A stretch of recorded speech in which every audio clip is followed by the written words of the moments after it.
अगर आपको दिक्कत है कि आपको डर है तो आप क्रेन रख लो।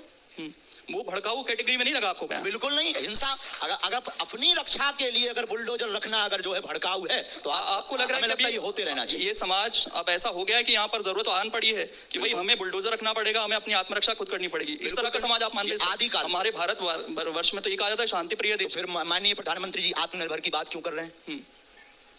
नहीं तो वो आत्मनिर्भरता अलग है ना। अगर वो कह रहे हैं आत्मनिर्भर बनो तो हम भी रक्षा के लिए आत्मनिर्भर बन रहे हैं। तो फिर इंसान खुद पुलिस बन जाए, ये कहना चाह रहे हैं? इंसान पुलिस नहीं, कानून को हाथ में नहीं लेना, आत्मरक्षा के लिए कोई भी वस्तु रखना। ये गन क्यों दी जाती है? गन का लाइसेंस क्यों दिया जाता है? ये बंद करवाओ, पुलिस के पास तो खुद है। और भी आपके बताइए अगर हम गलत बोले। और भी बयान है आचार्य जी, आप जो आपके अनुयायी हैं उन्हें पागल कहते हैं।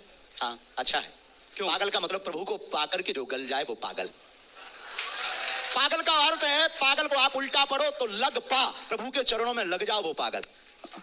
अपने आप को अछूत कहते हैं आप? अपने आप को अछूत कहते हैं? बिल्कुल, चारों वर्ण हमारे अंदर है, शूद्र है, वैश्य है, क्षत्रिय है, धर्म की रक्षा के लिए हाथ उठाते हैं। आप तो कहते हैं ना जातिवाद का मैं जिक्र नहीं करता, लेकिन आप चारों वर्ण हमारे अंदर है, इसलिए जातिवाद की कोई बात नहीं। तो अछूत कैसे हैं फिर? अछूत कैसे हैं? अपने आप को कहते हैं। क्यों है? तो मैं वही जानना चाहता हूं। हमें ये लगता है कि हमारी गांव की भाषा है, आप हमें छूना नहीं, हम अछूत हैं। उस वक्त गांव की भाषा में, गांव का एक कहावत है, भैया हमें छूना नहीं, हम अछूत हैं। तो गांव की कहावत में वो संबोधित किया था, ना कि अपने आप को अछूत सबसे संबोधित करके या किसी व्यक्ति को जलील करके हमने अछूत कहा। सनातनियों को कायर कहते हैं आप? जी, सनातनियों को। हाँ, अगर सनातन की बात आती है और बुजदिल बनकर घर पर बैठ जाते हैं तो वो कायर हैं। राम की बात आती है और राम के लिए जबान नहीं उठती, संतों की बात आती है, धर्म की बात आती, और अगर कोई बाहर नहीं उठता, मुंह नहीं खोलता, अपनी वाणी नहीं खोलता, तो वो बिल्कुल कायर हैं प्यारे। तो ऐसा क्यों लग रहा है कि समाज कायर होता जा रहा है हमारा, और आपको इस तरह की बात कहनी पड़ रही है? जग भी बहुत रहे हैं। जग भी तो रहे हमारे जैसे। जगाने से तात्पर्य क्या है आपका? किस तरीके से जगाना चाहते हैं? क्यों?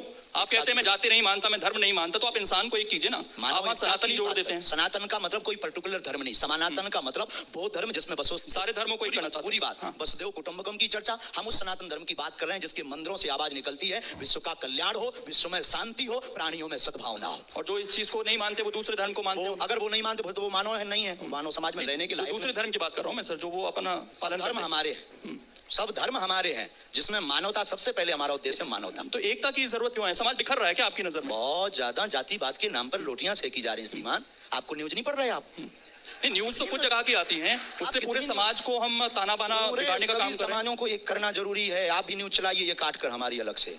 मतलब ताना बाना बिगड़ गया है समाज का? कौन बिगाड़ रहा है समाज का ताना बाना?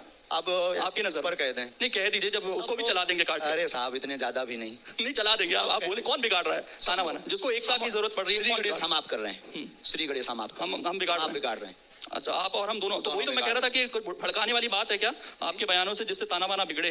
नहीं, हम एकता की चर्चा करते हैं, आज भी कह रहे हैं, हम मानववादी हैं। सबसे पहले कोई हमसे परिचय पूछे तो हम सबसे पहले मानव हैं, फिर सनातनी हिंदू हैं, तीसरा हम हिंदुस्तानी हैं, ये हमारा सौभाग्य। आखिर में मैं गुरुजी, आज का युवा जिसको आप एक करने की बात करें, उसके लिए क्या कहना चाहेंगे जल्दी से? सभी युवाओं को हम यही कहना चाहेंगे कि मानव धर्म सबसे बड़ा धर्म है और सनातन धर्म एक ऐसा धर्म है जो सबको स्वीकार करता है। सभी युवाओं से कहना है, माता पिता और गुरु की बातों पर चलते रहिए, सनातन धर्म का अनुकरण करते रहिए, भारत एकता की ओर बढ़े ताकि अनेकता में, जातिवाद में ना बटे और सनातन का उत्थान हो, भारत का उत्थान हो, भारत विश्व गुरु बने। बहुत बहुत